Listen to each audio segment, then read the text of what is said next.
ಆಕಾಶದಲ್ಲಿ ದಿನಾರಾತ್ರಿ ಕಾಣುವ ಚಂದ್ರ ಅಸಲಿಗೆ ತನ್ನ ಆಕಾರವನ್ನು ಬದಲಾಯಿಸುವುದೇ ಇಲ್ಲ ಅಂತ ಹೇಳಿದ್ರೆ ನಂಬ್ತೀರಾ? ಈ ಆಳವಾದ ಚರ್ಚೆಗೆ ಸ್ವಾಗತ. ಹೌದು, ಖಂಡಿತ. ಒಮ್ಮೆ ದೊಡ್ಡ ಬೆಳ್ಳಿಯ ತಟ್ಟೆ ಥರ, ಮತ್ತೊಮ್ಮೆ ಸಣ್ಣ ಉಗಿರಿನ ಥರ ಕಾಣುವ ಚಂದ್ರ ಯಾವತ್ತೂ ಸಣ್ಣದಾಗಲ್ಲ, ದೊಡ್ಡದಾಗುವುದೂ ಇಲ್ಲ. ಇದೊಂದು ಅದ್ಭುತವಾದ ಆಪ್ಟಿಕಲ್ ಇಲ್ಯೂಷನ್, ಗೊತ್ತಾ? ನಿಜ. ಇವತ್ತು ನಾವು ಆಕಾಶದಲ್ಲಿ ನಡೆಯುವ ಈ ಮ್ಯಾಜಿಕ್ ಹಿಂದಿರುವ ರಹಸ್ಯಗಳನ್ನ ಬಿಡಿಸಿ ನೋಡೋಣ. ನಮ್ಮ ಮುಂದಿರುವ ಈ ಟಿಪ್ಪಣಿಗಳ ಸಹಾಯದಿಂದ ಶುರು ಮಾಡೋಣ ಅಲ್ವಾ? ಖಂಡಿತ, ಶುರು ಮಾಡೋಣ. ಆ ಹೊಳೆಯುವ ಚೆಂಡಿನ ಕಥೆಯನ್ನು ಸರಳವಾಗಿ. ಮೊದಲು ನಾವೆಲ್ಲರೂ ತಿಳ್ಕೋಬೇಕಾದ ದೊಡ್ಡ ವಿಷಯ ಏನ್ ಗೊತ್ತಾ? ಚಂದ್ರನಿಗೆ ತನ್ನದೇ ಆದ ಸ್ವಂತ ಬೆಳಕೇ ಇಲ್ಲ. ಅದು ಬರೀ ಒಂದು ಕನ್ನಡಿ ತರ ಕೆಲಸ ಮಾಡುತ್ತೆ. ಕರೆಕ್ಟ್. ಸೂರ್ಯನನ್ನು ಒಂದು ದೊಡ್ಡ ಟಾರ್ಚ್ ಅಂತ ಅಂದ್ಕೊಳ್ಳಿ. ಚಂದ್ರ ಆ ಬೆಳಕನ್ನು ನಮ್ಮ ಕಡೆಗೆ ಎಸೆಯುತ್ತಾನೆ. ಓಹೋ, ಅಂದ್ರೆ ಆ ಟಾರ್ಚ್ ಬೆಳಕು ಕನ್ನಡಿ ಮೇಲೆ ಬಿದ್ದು ರಿಫ್ಲೆಕ್ಟ್ ಆಗುತ್ತೆ. ಹೌದು, ಈ ಪ್ರಕ್ರಿಯೆಗೇನೆ ನಾವು ರಿಫ್ಲೆಕ್ಷನ್ ಅಂತ ಕರೆಯೋದು. ಅರ್ಥ ಆಯ್ತು. ಇಲ್ಲಿ ಒಂದು ಮಜವಾದ ವಿಷಯ ಇದೆ. ಕತ್ತಲೆಯಲ್ಲಿರುವ ಒಂದು ಕ್ರಿಕೆಟ್ ಬಾಲ್ ಮೇಲೆ ಟಾರ್ಚ್ ಲೈಟ್ ಹಾಕಿದ್ರೆ ಏನಾಗುತ್ತೆ? ಆ ಲೈಟ್ ಬೀಳುವ ಚೆಂಡಿನ ಒಂದು ಅರ್ಧ ಭಾಗ ಮಾತ್ರ ಬೆಳಗುತ್ತಲ್ವಾ? ಎಕ್ಸಾಕ್ಟ್ಲಿ. ಚಂದ್ರನ ಕಥೆಯೂ ಅಷ್ಟೇ. ಸೂರ್ಯ ಯಾವಾಗ್ಲೂ ಚಂದ್ರನ ಒಂದು ಅರ್ಧವನ್ನು ಮಾತ್ರ ಬೆಳಗಿಸುತ್ತಿರುತ್ತಾನೆ. ಅಂದ್ರೆ ಆ ಕಡೆ ಯಾವಾಗ್ಲೂ ಇಲ್ಯುಮಿನೇಟೆಡ್ ಪೋರ್ಷನ್ ಇರುತ್ತೆ. ಹೌದು, ಮತ್ತು ಇನ್ನೊಂದು ಕಡೆ ಪೂರ್ತಿ ಕತ್ಲು, ಅಂದ್ರೆ ನಾನ್ ಇಲ್ಯುಮಿನೇಟೆಡ್ ಪೋರ್ಷನ್ ಇರುತ್ತೆ. ಒಂದ್ ನಿಮಿಷ ತಡೀರಿ. ಚಂದ್ರನ ಅರ್ಧ ಭಾಗ ಯಾವಾಗ್ಲೂ ಬೆಳಗುತ್ತಿದ್ರೆ ನಮಗೆ ಭೂಮಿಯಿಂದ ನೋಡುವಾಗ ಯಾಕೆ ಬೇರೆ ಬೇರೆ ಆಕಾರಗಳು ಕಾಣುತ್ತೆ? ಒಳ್ಳೆ ಪ್ರಶ್ನೆ. ಆ ದೊಡ್ಡ ಚೆಂಡು ಯಾಕೆ ಉಗ್ರಿನ ಥರ ಆಗುತ್ತೆ ಅಂದ್ರೆ, ಚಂದ್ರ ಒಂದೇ ಕಡೆ ನಿಂತಿಲ್ಲ. ಅದು ಮೂವ್ ಆಗುತ್ತಾ? ಹೌದು, ಅದು ಭೂಮಿಯ ಸುತ್ತ ಒಂದು ವೃತ್ತಾಕಾರದ ದಾರಿಯಲ್ಲಿ ಸುತ್ತುತ್ತಿರುತ್ತೆ. ಆ ದಾರಿಗೆ ಆರ್ಬಿಟ್ ಅಂತಾರೆ. Okay, orbit. ಮತ್ತು ಆ ಸುತ್ತುವಿಕೆಗೆ ರೆವಲ್ಯೂಷನ್ ಅಂತಾರೆ. ಭೂಮಿ ಸುತ್ತ ಚಂದ್ರ ತಿರುಗುವಾಗ ಸನ್, ಅರ್ತ್ ಮತ್ತು ಮೂನ್ನ ರಿಲೇಟಿವ್ ಪೊಸಿಷನ್ಸ್ ಬದಲಾಗ್ತಲೇ ಇರುತ್ತೆ. ಓಹೋ, ಅಂದ್ರೆ ಆ ಬೆಳಗುತ್ತಿರುವ ಅರ್ಧ ಭಾಗವನ್ನು ನಾವು ಭೂಮಿಯಿಂದ ಬೇರೆ ಬೇರೆ ಆಂಗಲ್ಗಳಲ್ಲಿ ನೋಡ್ತೇವಲ್ವಾ? ಹೌದು. ನಾವು ಯಾವ ಆಂಗಲ್ನಿಂದ ನೋಡ್ತಿದ್ದೇವೆ ಅನ್ನೋದರ ಮೇಲೆ ನಮಗೀ ಚಂದ್ರನ ಆಕಾರ ಕಾಣಿಸುತ್ತೆ. ಇವೇ ಚಂದ್ರನ ಫೇಸಸ್. ವಾವ್! ಅಂದ್ರೆ ಚಂದ್ರ ಭೂಮಿ ಮತ್ತು ಸೂರ್ಯನ ಮಧ್ಯೆ ಬಂದಾಗ ಏನಾಗುತ್ತೆ? ಆಗ ನಮಗೆ ಆ ಕತ್ತಲಿನ ಭಾಗ, ಅಂದ್ರೆ ನಾನ್ ಇಲ್ಯುಮಿನೇಟೆಡ್ ಪೋರ್ಷನ್ ಮಾತ್ರ ನಮ್ಮ ಕಡೆ ಇರುತ್ತೆ. ಆಗ ನಮಗೆ ಆಕಾಶದಲ್ಲಿ ಚಂದ್ರ ಕಾಣಿಸುವುದೇ ಇಲ್ಲ. ಇದನ್ನೇ ನ್ಯೂಮೂನ್ ಅಂತಾರಲ್ವಾ?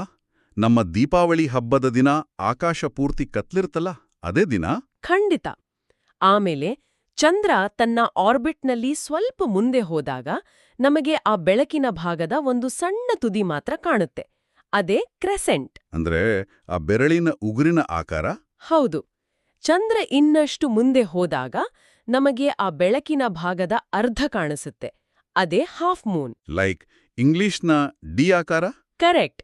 ಅಲ್ಲಿಂದ ಮುಂದೆ ಹೋದಾಗ ಅದು ಗಿಬಸ್ ಆಗುತ್ತೆ. ಅಂದ್ರೆ ಸ್ವಲ್ಪ ದಪ್ಪ ಆಗಿರುವ ಚಂದ್ರ. ಹೌದು. ಕೊನೆಗೆ ಭೂಮಿ ಮಧ್ಯೆ ಇದ್ದು ಸೂರ್ಯ ಮತ್ತು ಚಂದ್ರ ಎರಡೂ ಕಡೆ ಇದ್ದಾಗ ನಮಗೆ ಚಂದ್ರನ ಆ ಪೂರ್ತಿ ಇಲ್ಯುಮಿನೇಟೆಡ್ ಪೋರ್ಷನ್ ಕಾಣುತ್ತೆ. ಅದೇ ಫುಲ್ ಮೂನ್. ನಮ್ಮ ಹೋಳಿ ಹಬ್ಬದ ದಿನ ಆಕಾಶದಲ್ಲಿ ಪೂರ್ಣ ಬೆಳಕಿನಿಂದ ನಗುತ್ತಿರ್ತಾನಲ್ಲ, ಅದೇ ಫುಲ್ ಮೂನ್. ಭಾರಿ ಮಜಾ ಆವಾಗಿದೆ ಈ ಜಾಮೆಟ್ರಿ. ಹೌದು. ಹೀಗೆ ಚಂದ್ರನ ಬೆಳಕಿನ ಆಕಾರ ಬೆಳೀತಾ ಹೋಗೋದಕ್ಕೆ ವ್ಯಾಕ್ಸಿಂಗ್ ಅಂತಾರೆ. ಹಾಗೆಯೇ ಆಕಾರ ಸಣ್ಣದಾಗುತ್ತಾ ಬರೋದಕ್ಕೆ ವೇನಿಂಗ್ ಅಂತಾರೆ. ಇದು ನಿರಂತರವಾಗಿ ನಡೀತಾಲೇ ಇರುತ್ತೆ. ಓಕೆ, ವ್ಯಾಕ್ಸಿಂಗ್ ಮತ್ತು ವೇನಿಂಗ್. ಆದ್ರೆ ನನ್ಗಿನ್ನೊಂದು ದೊಡ್ಡ ಡೌಟ್ ಇದೆ. ಕೇಳಿ, ಏನದು?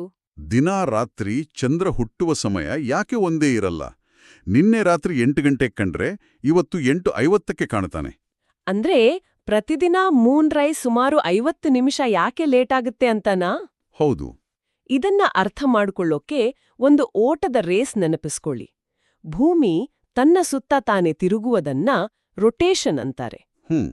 ಭೂಮಿ 24 ಗಂಟೆಗಳಲ್ಲಿ ಒಂದು ರೊಟೇಷನ್ ಮುಗಿಸುತ್ತೆ. ಹೌದು. ಭೂಮಿ ನಿನ್ನೆ ಚಂದ್ರ ಇದ್ದ ಜಾಗಕ್ಕೆ ಬರುವಷ್ಟರಲ್ಲಿ ಚಂದ್ರ ತನ್ನ ಆರ್ಬಿಟ್ನಲ್ಲಿ ಸ್ವಲ್ಪ ಮುಂದೆ ಓಡಿ ಹೋಗಿರುತ್ತಾನೆ. ಅರ್ಥವಾಯ್ತು. ಅಂದ್ರೆ ಭೂಮಿ ತನ್ನ ಒಂದು ರೌಂಡ್ ಮುಗಿಸಿ ಬರುವಷ್ಟರಲ್ಲಿ ಚಂದ್ರ ಅಲ್ಲಿಂದ ಎಸ್ಕೇಪ್ ಆಗಿರುತ್ತಾನೆ. ಎಕ್ಸಾಕ್ಟ್ಲಿ. ಆ ಮುಂದೆ ಹೋದ ಚಂದ್ರನನ್ನು ಕ್ಯಾಚಪ್ ಮಾಡೋಕೆ ಭೂಮಿ ಪ್ರತಿದಿನ ಇನ್ನು ಸ್ವಲ್ಪ ಹೆಚ್ಚು ಹೊತ್ತು ತಿರುಗಬೇಕು. ಅದಕ್ಕೆ ಆ 50 ನಿಮಿಷದ ಎಕ್ಸ್ಟ್ರಾ ಟೈಮ್ ಬೇಕಾಗುತ್ತೆ. ಕರೆಕ್ಟ್. ಈ ಚಲನಗಳ ಮಧ್ಯೆ ಜನರಲ್ಲಿ ಒಂದು ತಪ್ಪು ಕಲ್ಪನೆ ಇದೆ. ಏನೋ ತಪ್ಪು ಕಲ್ಪನೆ? ಬಹಳ ಜನ ಅನ್ಕೊಂಡಿದ್ದಾರೆ ಚಂದ್ರನ ಆಕಾರ ಪ್ರತಿದಿನ ಬದಲಾಗುವುದು ಭೂಮಿಯ ನೆರಳು ಅದರ ಮೇಲೆ ಬೀಳೋದ್ರಿಂದ ಅಂತ. ನಾನು ಕೂಡ ಚಿಕ್ಕ ವಯಸ್ಸಿನಲ್ಲಿ ಹಾಗೆ ಅಂದ್ಕೊಂಡಿದ್ದೆ. ಭೂಮಿ ಅಡ್ಡ ಬಂದು ನೆರಳು ಬೀಳುತ್ತೆ ಅಂತ. ಆದ್ರೆ ಅದು ಸುಳ್ಳು. ಭೂಮಿಯ ನೆರಳು ನಿಜವಾಗಲೂ ಚಂದ್ರನ ಮೇಲೆ ಬಿದ್ರೆ ಅದು ಲೂನರ್ ಎಕ್ಲಿಪ್ಸ್ ಆಗುತ್ತೆ. ಓಹೋ, ಅಂದ್ರೆ ಚಂದ್ರಗ್ರಹಣ. ಹೌದು.